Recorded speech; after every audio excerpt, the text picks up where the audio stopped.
Opa, então seja bem-vindo de volta aqui ao seu estudo sobre a norma regulamentadora de número 11, comigo, Ederson Deda. Você está no canal O Prevencionista e você sabe que é um prazer muito grande ter você aqui. Nós já temos 2 aulas sobre esse estudo, tá? Eu estou estudando junto com você a NR11, que é uma norma que fala sobre transporte, movimentação, armazenagem e manuseio de materiais. 2 aulas anteriores, se você caiu aqui de paraquedas, nós vamos estudar agora, nessa aula, a partir do item 11.2. Depois que terminar esta aula, você volte 2 aulas, porque tem a aula de disposição geral, onde eu apresento para você a NR11, e a aula sobre o item ponto 1, né, NR 11.1, dessa norma regulamentadora tão importante que você, como um profissional técnico de segurança do trabalho ou um profissional do SESMIS, precisa entender. Modo aula total, fica aqui comigo, sai do WhatsApp, esquece o Facebook, vamos juntos crescer na área de SST. Eu quero, então, já começar o estudo com você. O que eu estou estudando com você aqui é praticamente, mais ou menos, ali a forma que eu faço quando eu estou estudando uma legislação de saúde e segurança do trabalho. A gente vem aqui na norma, depois a gente vai em algumas anotações que eu faço, tá? Depois a gente conta com o auxílio ali do Google Imagens. Isso te ajuda bastante a entender o que a legislação está falando. 11.2, normas de segurança do trabalho em atividades de transporte de sacas. 11.2.1, denomina-se para fins de aplicação da presente regulamentação a expressão transporte manual de sacos, toda atividade realizada de maneira contínua ou descontínua essencial ao transporte manual de sacos, na qual o peso da carga é suportado integralmente por um só trabalhador, compreendendo também o levantamento e sua deposição. O que seria o levantamento e sua deposição?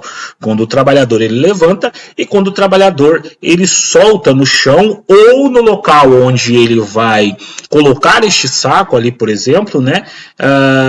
Quando ele faz esse movimento de levantar e de depor, né, de colocar no local ou no chão ou dentro de um caminhão, isso é denominado transporte manual de saca. Só para você entender, nós estamos falando aí basicamente dessa atividade aqui, ó, que o transporte manual de sacos pode ser saco de cimento, saco de arroz, saco de farinha, saco de feijão. Então, tudo isso, essas atividades, seja ela contínua ou descontínua, eu vou exemplificar para você. Suponhamos que você tem este trabalhador aqui mesmo, tá? Que ele vai fazer ali, a atividade dele é sempre alimentar um caminhão. Ele vai sempre montar ali um caminhão de saco de arroz ou saco de farinha. A atividade dele é contínua. Por quê? O que ele faz é sempre alimentar o caminhão com saco de arroz. Então ele está só ele mesmo levando este saco de arroz para o caminhão. E a função dele é essa, ele só faz isso. Vamos pensar em um trabalhador que é um atendente de casa de material de construção. Você chegou lá e falou, eu quero um saco de cimento. Ele vai lá dentro, pega o saco de cimento para você. Outra pessoa chegou, outro cliente falou, eu quero uma torneira. Ele não vai precisar voltar lá para pegar o saco de cimento, certo? Outra pessoa chegou e falou, eu quero um chuveiro. Então, de vez em quando, ele pega um saco de cimento ali. Isso é de forma descontínua, diferente do nosso amigo aqui. Então você já entendeu o que é contínua e descontínua. Isso é importante para a gente poder continuar o nosso estudo aqui, tá? Então vamos aqui juntos.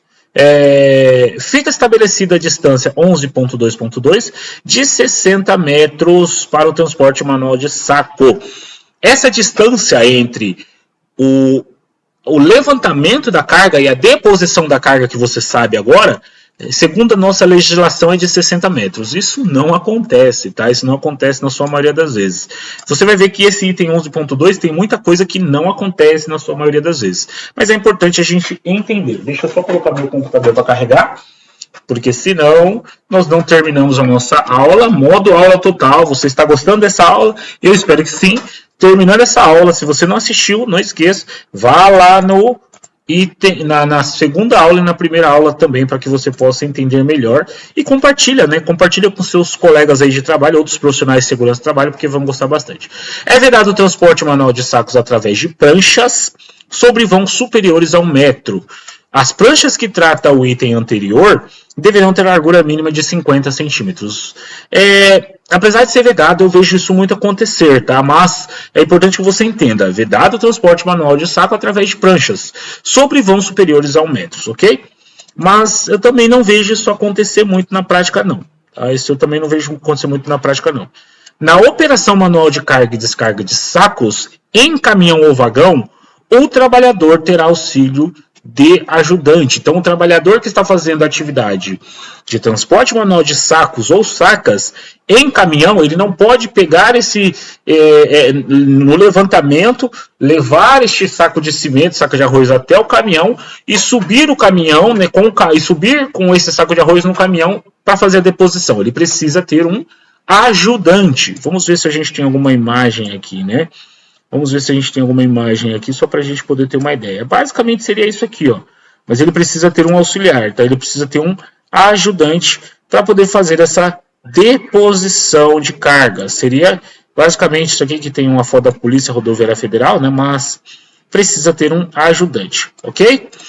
Vamos então, 11.2.5. As pilhas de saco nos armazéns devem ter altura máxima limitada ao nível de resistência do piso, a forma de resistência dos materiais de embalagem e a estabilidade baseada na geometria, tipo de amarração e inclinação das pilhas. Então, dentro de armazéns, logísticas, né, armazenamento, é preciso fazer uma contagem, um cálculo, isso é feito por um engenheiro, mecânico, para que essas pilhas, a estrutura dessas pilhas, ela aguente esse armazenamento, né? Isso é feito muito em logísticas que têm armazenamentos. Algumas logísticas não têm o armazenamento, mas é preciso ter um cálculo ali para que o trabalhador não sofra um acidente, para que o trabalhador, ele não, quando ele estiver colocando ali a última pilha, aquilo não caia. Então esse cálculo ele precisa ser muito bem feito, tá?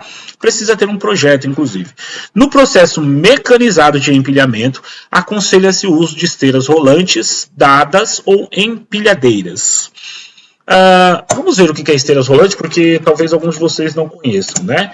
Esteiras rolantes nada mais é do que essas esteiras aqui. Na verdade, esteiras rolantes é como se fosse um flow rack, é como se fosse, não aqui colocou esteiras rolantes, mas vamos colocar esteiras rolantes NR11, não de escada, né? Esteiras rolantes.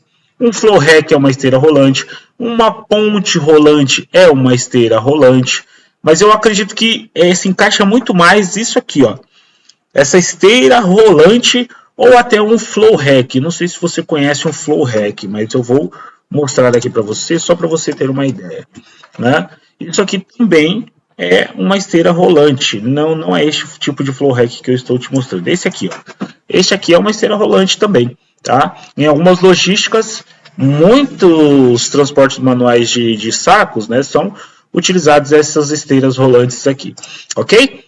11.2.8, quando não for possível... dadas, né? Algumas pessoas têm dúvida do que é dadas.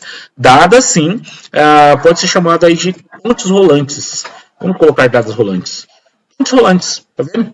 Dadas rolantes nada mais são do que pontes rolantes, só para você ter uma ideia aí do que a norma está falando. Em empilhadeiras, eu acredito que você não tem muita dúvida do que é, né? Mas vamos ver aqui. Só para você não ter dúvida, não quero que você saia daqui com dúvida. 11.2.8, quando não for possível emprego de processo mecanizado, admite-se o processo manual. O ideal é sempre um processo mecanizado quando a gente fala de transporte manual de cargas, ok? Mas quando não for possível, e a gente sabe que em alguns locais não é possível, admite-se, ou seja, pode existir ali o processo manual de levantamento e deposição de cargas, mediante a utilização de escada removível de madeira com as seguintes características, e aqui a norma ela vai dar essa característica de como deve ser a escada removível de madeira. Mais uma vez, dificilmente eu vejo essas características aqui serem atendidas, ok? Mas é importante que você as conheça, né? Tem a característica aí praticamente dessas escadas removíveis de madeira de A a F, ok? Então, é importante que a gente entenda que tem que ter esses detalhes. Não vou ler todos para você, para que essa aula não fique tão grande. Faça a leitura posterior. Eu estou aqui simplesmente te dando um norte dentro dessa legislação, para que você possa entender aí. Vamos dar uma olhadinha. O que é uma escada removível de madeira? É importante você dar uma visualizada, porque eu sei que alguns de vocês são sinestésicos. Escada removível de madeira. Vamos lá? Só para vocês darem uma olhadinha, escadas removíveis de madeira. Escada removíveis, não essa aqui, tá? Essa aqui não é removível. Vamos pensar numa escada removível de madeira. Entraria mais neste caso aqui, tá? Este caso aqui é uma escada removível de madeira, mas é para sótão, né? Então, escadas removíveis de madeira, vamos colocar aqui, ó, escada removíveis de madeira NR11. É dessa forma que eu faço, tá? É dessa forma que eu faço quando eu estou estudando. Tá? Eu dou uma olhadinha porque a gente consegue aí ter uma visualização melhor dentro da legislação. A gente pode pensar numa escada mais ou menos dessa forma. É uma escada removível e de madeira. Beleza? Vamos lá. Deixa eu só fazer uma anotação aqui com você. Quando a gente fala de transporte manual de cargas, uma dúvida que sempre passa, sempre me perguntam Ederson, qual é o peso ideal para homem, qual é o peso ideal para mulher? O que a legislação fala sobre isso? Você viu que a gente passeou aqui pela NR11, mas ela não trouxe para a gente qual deve ser o peso ideal e dentro da legislação para homem e para mulher. Isso está na nossa CLT. A nossa CLT, a Consolidação das Leis do Trabalho, que é a Lei 6.514 de 22, do 12 de 1997, vai falar assim para a gente que para homens, esse peso ele deve ser ali no máximo de 60 quilos. Só que não fala a distância. Isso é muito falho, tá? Não fala a distância. Para mulheres, esse peso deve ser no máximo de 20 quilos para o trabalho contínuo ou de 25 quilos para o trabalho ocasional. Então, lembra daquela situação de contínuo ou descontínuo? Lembra que a gente falou lá no começo do vídeo? É basicamente isso, tá? Isso está dentro da nossa legislação. Para homem, artigo 198 da CLT e para mulher, artigo 390 da CLT. Então, a gente já viu escada removível, já vimos alguns detalhes. Está aqui os detalhes sobre a escada removível. 11.2.9. O piso do armazém deverá ser contínuo de material não escorregadio, sem aspereza, utilizando de preferência o mastique asfáltico e mantido em perfeito estado de conservação. Ederson, o que é mastique asfáltico? Lembra que eu falei para você? É assim que você vai estudar a norma regulamentadora. É desta forma que você vai estudar. O mastique asfalto é exatamente o piso da escada. É dessa forma que você vai estudar. Muitas vezes eu vou fazer a leitura da legislação e eu não tenho a menor ideia do que ela está falando. Quando eu visualizo, eu já consigo ali entender melhor, tá? Então, o piso da escada. 11.2.10 deverá ser evitado o transporte manual de sacos em pisos escorregadios ou molhados. E 11.2.11 a empresa deverá providenciar cobertura apropriada dos locais de carga e descarga de sacaria. Não pode ser a céu aberto. Cobertura apropriada no sentido de ventilada, de um sistema... também não acontece na prática, mas seria o ideal, de um sistema com ventiladores, um pouco mais agradável para o trabalhador. Afinal de contas, nós estamos falando de trabalhos com sacos, trabalhos manuais e que requer muito esforço do trabalhador, seja ele homem ou mulher. E agora você já sabe quanto que o homem pode carregar manualmente, quanto que a mulher pode carregar manualmente, e se atentando aí na distância que está dentro da legislação da NR11, quando as atividades forem relacionadas à NR11. Que é transporte, movimentação, armazenagem e manuseio de materiais. Se a gente está falando de construção civil, já muda. Se a gente está falando de uma logística NR11, né? Se a gente está falando de uma NR32, já muda. Então aqui tudo que nós estamos conversando está relacionado à NR11. Isso é importante você entender. Tudo bem até aqui? Conseguiu entender? Consegui te passar esses detalhes importantes da NR11? Então, na próxima aula, nós vamos continuar do item 11.3, que fala de armazenamento de materiais. E você não pode perder. Se você gostou dessa aula, curte aqui embaixo, Fiquem comigo até o final desse estudo, porque no final desse estudo eu vou te dar um presente, vou te dar um treinamento sobre a NR11 de forma totalmente gratuita e vai te ajudar bastante aí, junto com o treinamento e junto com essas aulas, a você ficar expert aí na norma regulamentadora de número 11, ok? Vejo você então na próxima aula. Abraços e Deus abençoe.